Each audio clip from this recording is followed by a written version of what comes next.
ಬೇಕಾಗಿರೋಂಥ ingredients 3 medium size onion ಈರುಳ್ಳಿ, 1 medium size ಬೆಳ್ಳುಳ್ಳಿ, 1-2 ಇಂಚಷ್ಟು ಶುಂಠಿ, 7-8 ಹಸಿಮೆಣ್ಸಿನ್ಕಾಯಿ ತೊಗೊಂಡಿದ್ದೀನಿ. ನಾವಿಲ್ಲಿ ಸ್ವಲ್ಪ ಖಾರ ಜಾಸ್ತಿ ತಿನ್ನೋದ್ರಿಂದ ಜಾಸ್ತಿ ಹಸಿಮೆಣ್ಸಿನ್ಕಾಯಿ ತೊಗೊಂಡಿದ್ದೀನಿ.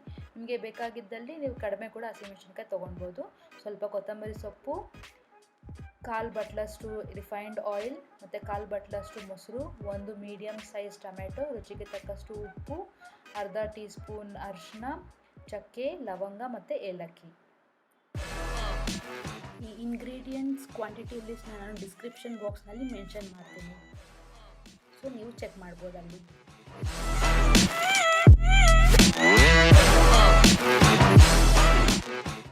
ಫಸ್ಟ್ ಮಸಾಲಾನ ರೆಡಿ ಮಾಡ್ಕೊಳ್ಳೋಣ.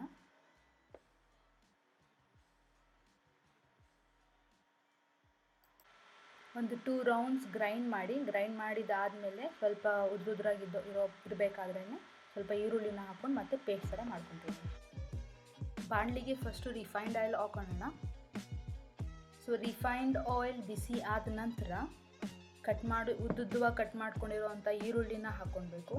ಹಾಕ್ಕೊಂಡ್ಬಿಟ್ಟು ಒಂದು 2 to 3 ಮಿನಿಟ್ಸ್ ಅಷ್ಟು ಫ್ರೈ ಮಾಡ್ಕೊಬೇಕು. ತುಂಬ ಗೋಲ್ಡನ್ ಕಲರ್ ಬರೋದು ಬೇಡ, ಸ್ವಲ್ಪ ಫ್ರೈ ಆಗಬೇಕು. ಸೊ ಅದು ಫ್ರೈ ಆಗೋವರೆಗೂ ಸ್ವಲ್ಪ ಅವಾಗವಾಗ ಮಿಕ್ಸ್ ಮಾಡ್ತಾನೆ ಇರಬೇಕು. ಇದೀಗ ಆಗಿದೆ. ಇದಕ್ಕೆ ನಾನು 4-5 ಬೆಳ್ಳುಳ್ಳಿ ಹೆಸರನ್ನ ಅದನ್ನು ಜಜ್ಜಿಟ್ಕೊಂಡಿದ್ದೇನೆ. ಸೊ ಅದನ್ನು ಸ್ವಲ್ಪ ಹಾಕ್ಕೊತಾ ಇದ್ದೀನಿ. ಹಾಕ್ಕೊಂಬಿಟ್ಟು ಒಂದು ಸ್ವಲ್ಪ 30 to 1 ಮಿನಿಟ್ವರೆಗೂ 30 ಸೆಕೆಂಡ್ಸಿಂದ 1 ಮಿನಿಟ್ವರೆಗೂ ಫ್ರೈ ಮಾಡ್ಕೋಬೇಕು. ಇದು ಜಸ್ಟ್ ಬೆಳ್ಳುಳ್ಳಿ ಹಾಕ್ತಿರೋದು ಫ್ಲೇವರ್ಗೋಸ್ಕರ. ಇದು ಸ್ಮೆಲ್ ಕೂಡ ಇವಾಗ ಚೆನ್ನಾಗಿ ಬರ್ತಿದೆ. ಸೊ ಇದು ಫ್ಲೇವರ್ಗೋಸ್ಕರ ಇದು ಆ್ಯಡ್ ಮಾಡ್ಕೊತೀನಿ ನಾನು. ಈರುಳ್ಳಿ ಇವಾಗ ರೆಡಿ ಆಗಿದೆ. ಇದಕ್ಕೆ ನಾನು ವಾಶ್ ಮಾಡಿಟ್ಕೊಂಡಿರೋಂಥ ಚಿಕನ್ನ ಇಲ್ಲಿ ನಾನು ಅರ್ಧ kg ಚಿಕನ್ ತೊಗೊಂಡಿದ್ದೀನಿ. ಈ ಚಿಕನ್ನ ಹಾಕ್ಕೊತಾ ಇದ್ದೀನಿ. ಹಾಕ್ಕೊಂಡ್ಬಿಟ್ಟು ಸ್ವಲ್ಪ ಇದನ್ನು ಫ್ರೈ ಮಾಡ್ಕೊಬೇಕು. ಅಂದರೆ ಇದನ್ನು ಒಂದು 10 to 15 ಮಿನಿಟ್ಸ್ ಅಷ್ಟು ಹೈ ಫ್ಲೇಮ್ನಲ್ಲಿ ಇದನ್ನು ಚೆನ್ನಾಗಿ ಮಿಕ್ಸ್ ಮಾಡಿ ಫ್ರೈ ಮಾಡಬೇಕು. ಇದು ಹೈ ಫ್ಲೇಮ್ನಲ್ಲೇ ಇದನ್ನು ಫ್ರೈ ಮಾಡ್ಕೊಬೇಕು. ಹೀಗೆ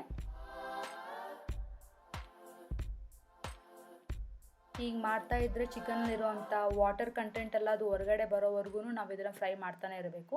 ವಾಟರ್ ಕಂಟೆಂಟ್ ಹೊರಗಡೆ ಬಂದು ಅದು ಸ್ವಲ್ಪ ಡ್ರೈ ಆಗೋದ್ಮೇಲೆ ಬೇರೆ ನಾವು ಇಂಗ್ರೀಡಿಯೆಂಟ್ಸ್ನ ನಾವು ಆ್ಯಡ್ ಮಾಡ್ಕೊಬೇಕು. ಅದುವರೆಗೂ ಇಲ್ಲಿ ಏನೇ ಆಗಲಿ ಇಂಗ್ರೀಡಿಯೆಂಟ್ಸ್ನ ನಾವು ಆ್ಯಡ್ ಮಾಡಬಾರ್ದು.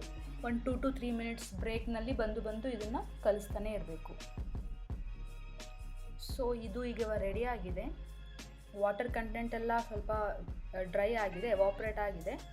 ಸೊ ಇದಕ್ಕೆ ನಾನಿವಾಗ ಅರ್ಧ ಟೀ ಸ್ಪೂನ್ನಷ್ಟು ಅರಿಶಿನ ಮತ್ತು ಸ್ವಲ್ಪ ಉಪ್ಪು, ಇದು ಜಸ್ಟ್ ಚಿಕನ್ ಬೇಯೋದಕ್ಕೆ ಮಾತ್ರ ನಾನು ಉಪ್ಪು ಆ್ಯಡ್ ಮಾಡ್ಕೊತಿದ್ದೀನಿ ಅಷ್ಟೇ, ತುಂಬ ಬೇಡ. ಒಂದು 1/4 ಟೀ ಸ್ಪೂನಷ್ಟು ಉಪ್ಪು ಹಾಕ್ಕೊಳ್ಳಿ. ಉಪ್ಪು ಹಾಕ್ಕೊಂಡು ಇದನ್ನು ಜಸ್ಟ್ ಇನ್ನೊಂದು 5 to 10 ಮಿನಿಟ್ಸ್ ಅಷ್ಟು ಇದನ್ನು ಮತ್ತೆ ಬೇಯಿಸ್ಕೊಳ್ಳಿ ಚಿಕನ್ನ. ಸೊ ಎವ್ರಿ ಇಂಟರ್ವಲ್ಸಲ್ಲಿ ಬಂದು ಇದನ್ನು ಕಲಿಸ್ತಾನೆ ಇರಬೇಕು ಚಿಕನ್ನ. ಇಲ್ಲಿ ಯಾವುದೇ ರೀತಿಯಾದಂಥ ಮ್ಯಾರಿನೇಟ್ ನಾನು ಮಾಡಿಲ್ಲ ಚಿಕನ್ನ. ಸೊ ಡೈರೆಕ್ಟ್ ನಾನು ವಾಶ್ ಮಾಡಿ ಇದನ್ನು ಕಡಾಯಿಗೆ ಹಾಕ್ಕೊಂಡು ನಾನು ಫ್ರೈ ಮಾಡ್ತಿದ್ದೀನಿ.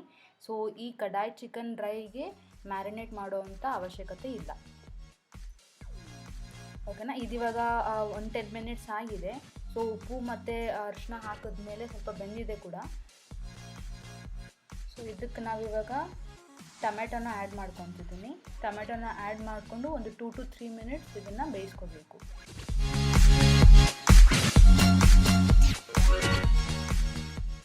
ಒಂದು 2 to 3 ಮಿನಿಟ್ಸ್ ಆದಮೇಲೆ ಸೊ ಮಸಾಲೆನ ಏನು ರೆಡಿ ಮಾಡಿ ಇಟ್ಕೊಂಡಿದ್ವು ಆ ಮಸಾಲೆನ ಇದಕ್ಕೆ ಹಾಕ್ಕೊಳ್ಬೇಕು. ಸೊ ಈ ಮಸಾಲೆ ಎಲ್ಲ ಹಾಕಿದ್ಮೇಲೆ ಇದಕ್ಕೆ ನಾನು ಒಂದು ಅರ್ಧ ಬಟ್ಲಷ್ಟು ನೀರು ಹಾಕ್ಕೊತೀನಿ. ನೀರು ಹಾಕ್ಕೊಂಡು ಸ್ವಲ್ಪ ಇದನ್ನು ಕಲಿಸ್ಕೊಂಡು ಒಂದು 5 ನಿಮಿಷದಷ್ಟು ಬೇಯಿಸೋದಕ್ಕೆ ಬಿಡ್ತೀನಿ.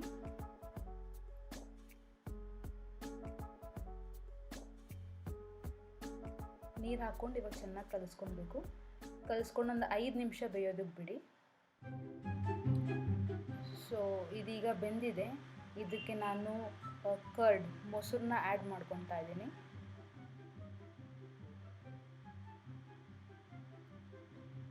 ಇದು ಆ್ಯಡ್ ಮಾಡಿಕೊಂಡು ಒಂದು 2 to 3 ಮಿನಿಟ್ಸ್ ಇದನ್ನು ಬೇಯಿಸ್ಕೊಳ್ಬೇಕು.